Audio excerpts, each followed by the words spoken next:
राम मंदिर पर अड़चनों का दौर समाप्त नहीं हो रहा है। 150 सालों से न्यायिक प्रक्रिया और कोर्ट कचहरी का चक्कर बदस्तूर जारी है। इन्हीं सब के बीच जब 5 अगस्त को भूमि पूजन की तिथि को घोषणा की गई और इसके लिए प्रधानमंत्री नरेंद्र मोदी को आमंत्रण किया गया तो वो स्वीकार भी कर लिए।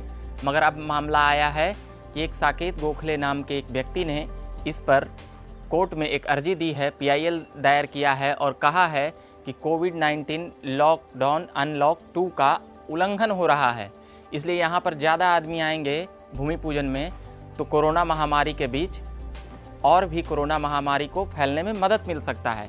अब देखने और समझने वाली बात यह है कि उसमें ये सच्चाई है कि उसमें ज़्यादा आदमी आएंगे, मगर साकेत गोखले का संबंध कांग्रेस से है और वो राहुल गांधी के करीबी भी बताए जाते हैं। उनके कई तस्वीर भी वायरल हो रहे हैं।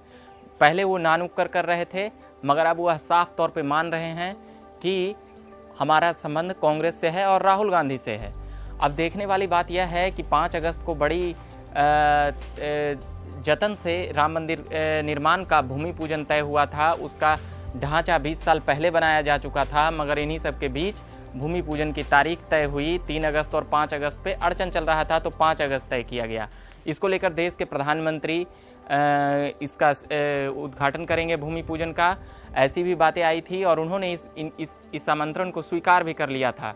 और संघ प्रमुख मोहन भागवत भी आने वाले थे और महाराष्ट्र के मुख्यमंत्री उद्धव ठाकरे भी, और ऐसे कई गणमान्य लोग की आने की संभावना थी और कई लोगों को आने की बातें छप रही थी।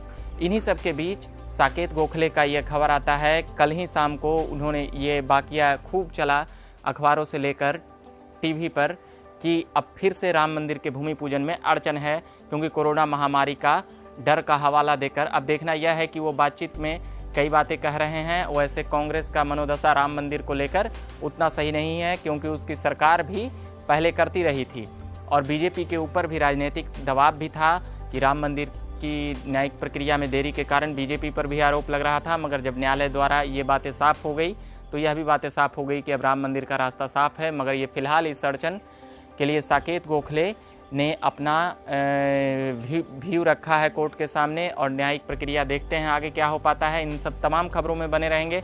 अभी के लिए फिलहाल इतना ही। झकास भारत से मैं रविकांत, धन्यवाद।